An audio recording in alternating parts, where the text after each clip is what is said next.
اب سارے لوگ کہہ سکتے ہیں جی پریشر تھا تو کیا پریشر ہینڈل نہیں کر سکتے. دیکھیں ایک پریشر ہوتا ہے کہ انڈیا سے میچ ہارنا اور ایک پریشر ہوتا ہے کسی پرابلم میں پھنس جانا یہ میچ جیتنے کی وجہ سے.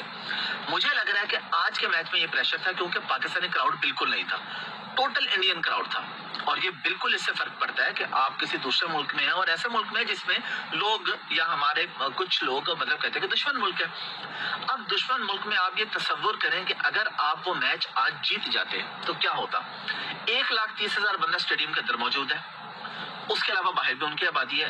آپ کا وہاں پہ ایک یا دو سپورٹر کے علاوہ کوئی بندہ نہیں ہے. سیکیورٹی ایجنسی سیکیورٹی ادارے آپ کو کتنی سیکیورٹی دے سکتے اگر آپ میچ جیت جاتے. تو سوچیں کہ بیٹنگ کرتے ہوئے بالنگ کرتے ہوئے ان پہ جو پریشر ہوگا کہ اگر آج ہم نے بہت اچھا پرفارم کر دیا تو کیا ہم زندہ سلامت ہوٹل واپس جا پائیں گے, کیا ہم زندہ سلامت اپنے ملک واپس جا پائیں گے. کیوں ناظرین میں آپ لوگوں کے سامنے رکھتا ہوں, یہ بہت بڑا یوٹیوبر ہے, میں اس کے اوپر یعنی کہ کوئی شک نہیں ہے کہ یہ بہت بڑا, یہ کیسی ایک اپنا دلیل پیش کر رہا ہے, وجہ پیش کر رہا ہے کہ کوئی بھی ٹیم ہے وہ ہارتی ہے تو اس کے اوپر پریشر ہوتا ہے. پریشر دو قسم کے ہوتے ہیں. اچھا یہ پریشر کی تو ہم کو سمجھ آتی ہے کہ پاکستانی ٹیم کے اوپر پریشر تھا کہ اگر ہم ہار گئے تو ہمارے ساتھ کیا ہوگا. پاکستانی عوام کہ جو جذبات ہیں, پاکستانی عوام جو ہمارے اوپر امید لگا رہی ہے, پاکستانی عوام جو غریب آدمی کے منہ سے نوالا چھین کے 50 لاکھ روپیہ ہم کو تنخواہ دے رہے ہیں, تو اس پاکستانی غریب عوام کی دل پہ کیا گزرے گی جو اپنی نوکریاں ڈپٹیاں کاروبار بند کر کے ہمارا میچ دیکھ رہے ہیں, اربوں روپیہ ہم کو دیتے ہیں, ٹھیک ہے, ان کا کیا ہوگا. یہ پریشر تو سمجھ میں آتی ہے, لیکن یہ موصوف کہہ رہا ہے کہ ان کے اوپر ایک دوسرا پریشر تھا. اگر آپ اس کا پورا بھی لاؤ سنیں تو یہ کہتا ہے کہ بھائی یہ پاکستان کے 90% تمام, یعنی کہ اس کے بات کرنے کا مقصد تھا کہ یہ کہتا ہے کہ پاکستان کا تھوڑا سا بھی عقل اور شعور رکھنے والا آدمی ہے تو وہ یہ سمجھتا ہے جو میں بتا رہا ہوں کہ جس وجہ سے پاکستان میچ ہارا. وہ وجہ کیا بتا رہا ہے کہ بھائی پاکستانی ٹیم کے اوپر یہ پریشر نہیں تھا کہ ہم پاکستان سے ہار جائیں گے, انڈیا سے ہار جائیں گے تو پاکستان والے ہمارا کیا اثر کریں گے. کیوں کہ پاکستان میں تو سوشل میڈیا میں ہوتا ہے کہ آپ جیتو یا ہارو, ہمیں آپ سے پیار ہے. تو انہوں نے کہا ہے کہ لعنت بھیجو پاکستانیوں کے اوپر.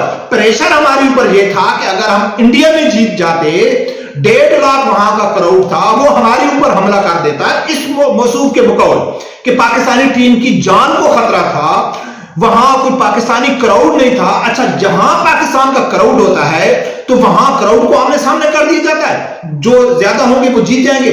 ایسی منطق پیش کر رہا ہے کہ وہاں پاکستان کا کراؤڈ نہیں تھا. اگر پاکستان میچ جیت جاتا تو انڈیا کی پاکستانی ٹیم ہے وہ پتہ نہیں زندہ بچتی کہ نہیں بچتی.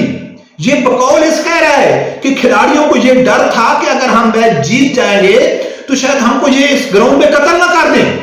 لہذا اس پریشر کی وجہ سے کہ بھائی یہ ہارنا ہمیں منظور ہے لیکن جان ہماری نہیں جانی چاہیے, تکلیف ہم کو نہیں ہونی چاہیے. حالانکہ ایسا نہیں ہے, ایسا کبھی کہیں بھی نہیں ہوتا ہے کہ کوئی میچ آ جائے تو تماشائی اندر آ کے ان کو مارنا شروع کر دیں, جب حالات خراب ہو جائے. ایسا کچھ بھی نہیں ہے. تو یہ اس طریقے سے ان کا دفاع کر رہا ہے کہ بھائی پاکستانی ٹیم کی غلطی نہیں ہے, وہ اس زیادہ پریشر میں تھے کہ اگر ہم جیت گئے تو ہمارے ساتھ کیا ہوگا. یہ کون سی دلیل ہے, یہ کون سی من گھڑت قسم کی عوام کو گمراہ کرنے کے لیے جو دلیل پیش کی جاتی ہے. سیم اسی طرح کہ کچھ دن پہلے جو میں نے کہا تھا کہ حامد میر کہتا ہے کہ حماس نے اسرائیل کے اوپر جو حملہ کیا ہے نا وہ تو بہت زبردست کیا ہے, اس میں کوئی شک نہیں ہے, لیکن اب اسرائیل کی طرف سے یورپی دنیا سے جو رد عمل آئے گا اس کا کیا ہوگا. ہم فرانسیسی سفیر کو بھائی نکال سکتے ہیں لیکن جواب میں جو فرانسیسی سفیر کا رد عمل آئے گا اس کا کیا ہوگا. ممتاز قادری شہید کو ہم پھانسی بھائی نہیں لگاتے, وہ پاکستان کا ہیرو ہے, لیکن اگر ہم پھانسی نہیں لگاتے تو یورپی یونین کا جو پریشر آئے گا اس کو ہم کیسے ہینڈل کریں گے. آسیہ ملونہ پاکستان میں کڑی ہو کے نبی پاک شام میں گستاخی کر دیا, اس کو پاکستان کی عدالتیں سزا دیتی ہیں, وہ پاکستان کی جیلوں میں ہے, لیکن اتنی بزدل قوم پاکستان کی حکمران کہ وہ کہتے ہیں کہ یار وہ تو ٹھیک ہے ہمارے پاس ہے, جیل میں ہے, اگر ہم اس کو نہیں چھوڑتے تو جو یورپی یونین کا سارے اوپر پریشر آئے گا, وہ رد عمل آئے گا, اس کا ہم کیا کریں گے. تو ناظرین یہ کوئی طریقہ ہے. تو پھر کرکٹ میچ اگر اتنی بزدل ٹیم ہے پاکستان کی, یا پاکستان کا جو کرکٹ بورڈ ہے یا حکمران ہے کہ اگر ہم پاکستانی ٹیم انڈیا میں کھیل دیا ہے، اگر وہ جیت جاتی ہے تو انڈیا کے ساتھ حالات خراب ہو سکتے ہیں، ہمارے اوپر وہ جنگ مسلط کر سکتے ہیں، جب کھلاڑیوں کو نقصان دے سکتے ہیں، تو بھائی ان خسروں کو وردی پہ لا کے گراؤنڈ میں بھیجنے کی ضرورت کیا ہے؟ یہاں تو بہادری کا تو پھر نام ہی ختم ہو گیا نا۔ کیسی گھٹیا قسم کی منطق پیش کرتے ہیں کہ یار ہم جو اس لیے آ گئے کہ ان کی جان کو خطرہ تھا۔ اگر جو آدمی یہ سوچ رکھتا ہے، جو آدمی یہ سمجھتا ہے، اس قسم کی وہ تحویلیں پیش کرتا ہے، تو پھر دنیا کا نظام کیسے چل سکتا ہے؟ وہ تو کچھ بھی نہیں کر سکتے، کچھ بھی نہیں کر سکتے۔ اگر ایک اشتہاری ہے، ایک ڈاکو ہے، ایسا جو کہتا ہے بھائی میں تو اس کے سامنے نہیں جاتا، میں چاہوں تو میرے پاس 2000 پولیس والا ہے، میرے پاس گاڑیاں، میں اس کو 2 منٹ میں گرفتار کر سکتا ہوں، لیکن میرے بچوں کا کیا ہوگا؟ اگر اس گینگ کے دوسرے سرگنا مل کے تو میرے بچوں کو نقصان، تو اس کا کیا ہوگا؟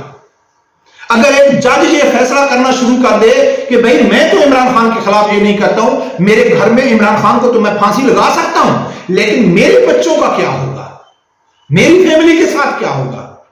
ہاں 25 کروڑ عوام کے جذبات کے ساتھ کھیل کے یہ منطق پیش کی جا رہی ہے۔ کھلاڑیوں نے یہ سوچا ہے یا نہیں سوچا ہے؟ میں ان نام نہاد یوٹیوبروں کی بات کر رہا ہوں جن کو لوگ لاکھوں کی تعداد میں سنتے ہیں اور فالو کرتے ہیں۔ یہ کس طرح پاکستانی قوم کو گائیڈ کر رہے ہیں، عوام کو سمجھا رہے ہیں، ان میں کیسے اویئرنس کر رہے ہیں کہ یار آپ کو ایسا کرنا کیا ہوگا؟ ہم لوگ تو فالو کرتے ہیں نا یوٹیوبروں کو۔ میں بیٹھا ہوں، مجھے بہت سارے دوست سننے والے ہیں، میں جو بھی بکواس کرتا جاؤں، جو بھی بکواس کرتا جاؤں، بھائی ٹھیک ہی بکواس کر رہے ہیں۔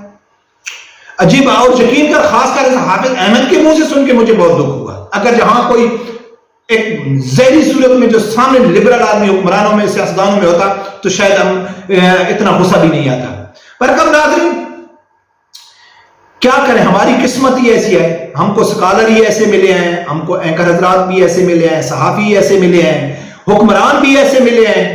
کیوں نہ ملے؟ جب جہل قسم کی قوم ہوگی جو عقل کا استعمال کرے گی نہیں تو ایسے ہی ہم کو ملیں گے نا۔ رب پروردگار سے یہی دعا ہے، اللہ تعالیٰ میں اس میں ہر آدمی کو حق سچ سننے کی اور اس کے ساتھ کھڑے ہونے کی توفیق عطا فرمائے۔ اللہ